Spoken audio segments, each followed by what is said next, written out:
back to my channel. I have Tyler with me again.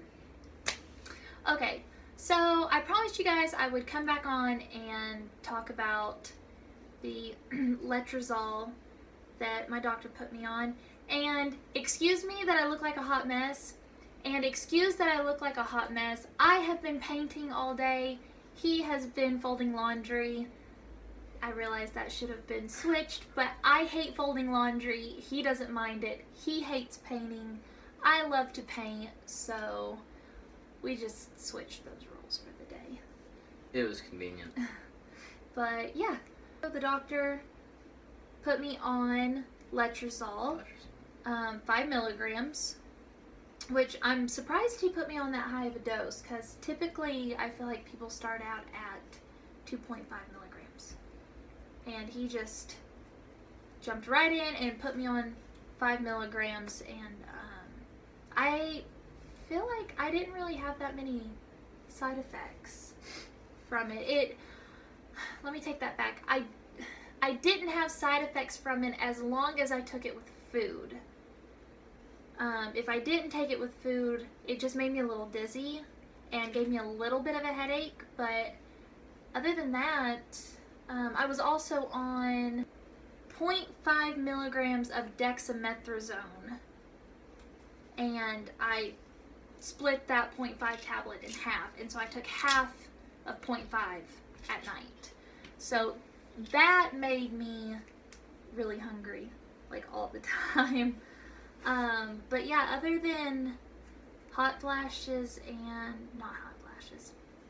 So yeah, other than if I didn't take it with food or if I got hungry, just being a little dizzy and a little bit of a headache, I don't feel like it. I mean, did you notice anything? I mean, there might have been, I don't know if this was a consequence of the medication or if this was just a consequence of the stressful situation of infertility or the stressful situation of what she's got going on at work, or a combination of both. But she was a little bit emotional over the past couple weeks while these medications have been in play. Like I said, with all of the other stuff going on, I can't necessarily say that it was because of the dexamethasone or the letrozole. So yeah. So, and then this past Tuesday, I got my very first positive OPK, which I'm not too convinced that I ovulated. I am. But I mean, I did have, so I got that Tuesday, and then around 4 o'clock Tuesday, I got the positive OPK. Tuesday night, I started having some cramping on my left side, which if I did ovulate, it should have been from that side, which is really good because I have a blocked tube on my right side. Wednesday, I feel like I was in a pretty decent amount of uncomfortableness on Wednesday. And then a little bit Thursday, it started easing off Thursday. And then I feel like by Thursday night, I was fine. But Tuesday night, I went to bed and I was so nauseous. Wednesday night, it was so bad that I literally had to sleep like sitting up because that was the only thing that helped. So I didn't like take my temperatures in the morning. But I do go in this Tuesday for a blood work, and I just have a huge feeling that the doctor is going to call me back and be like, no, I'm so sorry you didn't ovulate. And so I've been really kind of depressed and stressed out and borrowing trouble from that.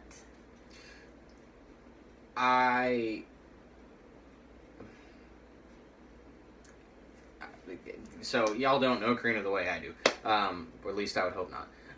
But she's, I don't want to call her a glass half empty kind of person, but she's a realist, in like the most extreme sense of the word. Like she tries to keep like all of the options in play and not focus in on any one thing. I try to be the optimist between the two of us. I try to keep like a positive attitude and be like, baby, no, you were ovulating, and everything's gonna work out and that sort of thing.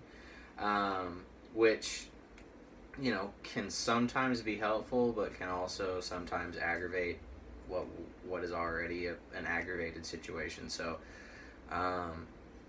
we're both hopeful that when we get in there, that the doctor has positive news for us.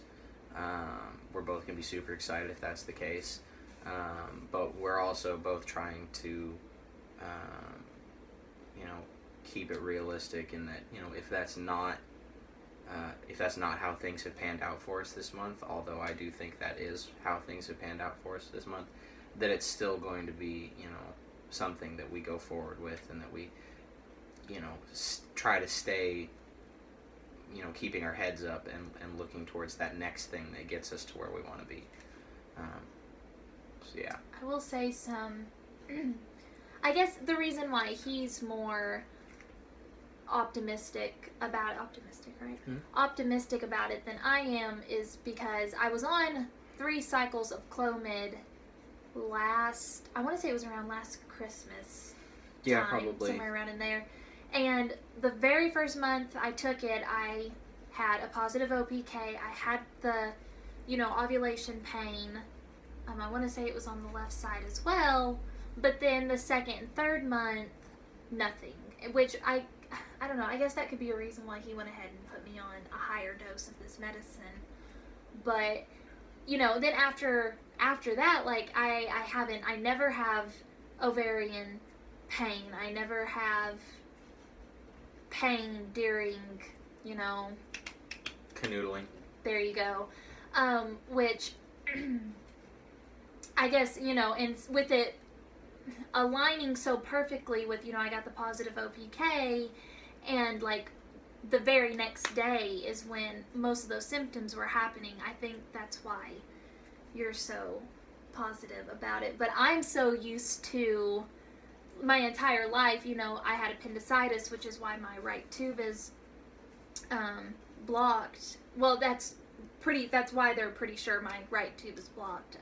I had, when I was like 10, what they call 6th disease. And when I tell that to everybody, they're always like, oh, you mean 5th? And I'm like, no, it's 6th disease. And it's like something that nobody even gets anymore. Like, the doctors were baffled as to how I even got it. And so I'm just so used to, like, things not being the norm for me, so I'm just waiting. We were talking about this the other day in the car, though. One of the things that kind of helps me think positively about our situation is, although it seems like you get the shit end of every stick when it comes to getting sick or having something go wrong medically with her.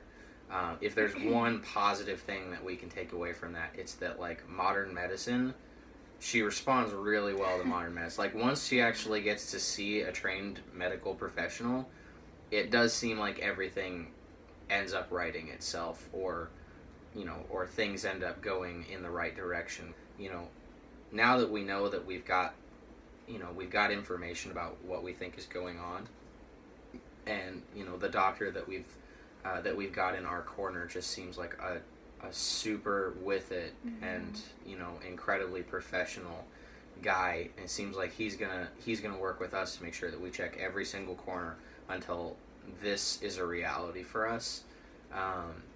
And so we're positive, we're cautiously optimistic, and like I said earlier, we're trying to keep things realistic. You know, it would be awesome if it happened this month, and what we felt earlier in the month was ovulation, and then maybe, you know, everything went perfectly and this is it. Like, this is the missing piece. That'd be awesome. He's downplaying it, actually. Him and I'm pretty sure my mom are both, because I didn't tell you this, but yesterday when I was visiting my mom, she's already buying baby clothes. She's buying both girl and boy baby clothes.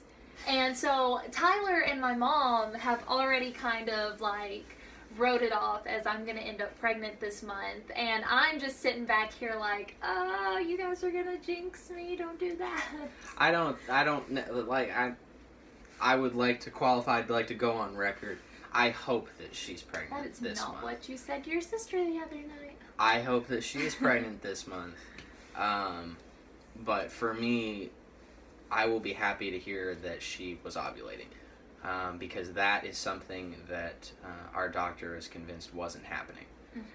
So if we got ovulation this month, and we get into this next month and we get ovulation again, that's huge. Like that takes our percentage of getting pregnant from like basically nothing to almost normal, for a couple our age, with our health records. So you know, for us right now, as long as there's, you know, nothing else down the road, ovulation or the lack thereof has been what's been keeping us from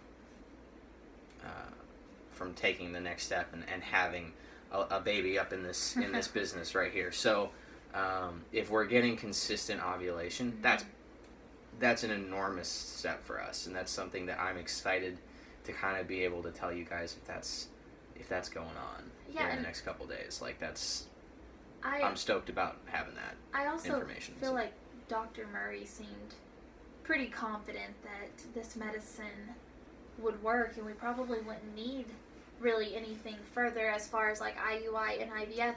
He did say we kind of all three decided that if after these 3 months of being on this medicine, I don't get pregnant, I'm going to undergo a surgery which is going to check for endometriosis, but it's also going to check for, and I don't remember what the like medical term for it is, but it's pretty much like your ovary could be wrapped in like an extra sack, kind of like a sling wrap is what he kind of described it as. And he said that if that's the case, what he typically does is he'll go in and he'll see it and he'll remove it, and then bam, like all of a sudden women are, popping out babies left and right. So that will be the next step if we don't end up pregnant this month, which hopefully in the next 3 months, yeah. Which hopefully I can time that surgery out to where I have it over my Christmas break, so that way I don't have to miss teaching the kiddos. So it's I don't want to really have to take a day off for that. But yeah, so that's where we are. So anyway, that's kind of where we're at right now. We have a couple doctor's appointments coming up in the next week or so. So we'll probably, the two of us will probably make a video. Probably Wednesday or Thursday. Yeah, hopefully either Wednesday evening or Thursday evening, and try to have it posted by next week. Just kind of, keep you guys updated on what our situation is, and hopefully to give you guys some positive news, because that's what we're hoping to get. What I'll probably do is, because I probably won't get those test results back with it being so late in the day, Tuesday, as far as if I'm ovulating. It'll probably be Wednesday or Thursday. So what I might do is just wait until I get that back, and I'll probably get it in a voicemail, because I'll be at work and I won't be able to answer the phone call. And maybe we can just kind of let them listen to the voicemail with us. Yeah. So that way they can feel like they're more a part of our everyday life. Yeah. So, but we're painting our spare bedroom. It's so pretty. We're getting ready for, my mind, like, that flew out of my head. We're painting our spare bedroom and kind of getting it ready for nursery, just because my family has a good history of when they get pregnant, especially within the first trimester, being insanely sick just all day. So we had the paint and we had started on it like 8 months ago probably, and never did finish it. And so that's, like I said earlier, what I was working on today. But it's going to be navy blue, and then I think if we have a girl, we're going to do navy blue and pink with like rose gold. And then if it's a boy, I don't know, I'm thinking navy blue, a light blue, and a green. But I don't know if we want to do like Forest Animals or Monsters Inc. or like Finding Nemo. So I mean, if I had my way, it would be just penis after penis tattooed on the wall. But for whatever reason, she just doesn't. She's not on board. So I don't know. It's all her fault. If it was me, there would be penises all over the wall.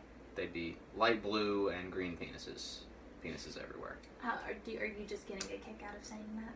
I do enjoy saying the word penis. They're gonna all think you're gay. I am married to this woman, and we are having a child. But if you are still convinced that I am gay, leave a comment, like the video, and subscribe, and we can revisit whether or not Karina's husband, the one that is trying to get her pregnant, is gay. Hey, there are gay guys all the time that get married because they don't want to come out, and they have kids and everything. Then the next thing you know, they're divorced and taking it in the butt. 10 little toes, a painted pink room. Our beautiful baby looks just like you, and we'll build this love from the ground up. Now till forever, it's all of me, all of you. Just take my hand, and I'll be the man your dad hoped that I'd be, and we'll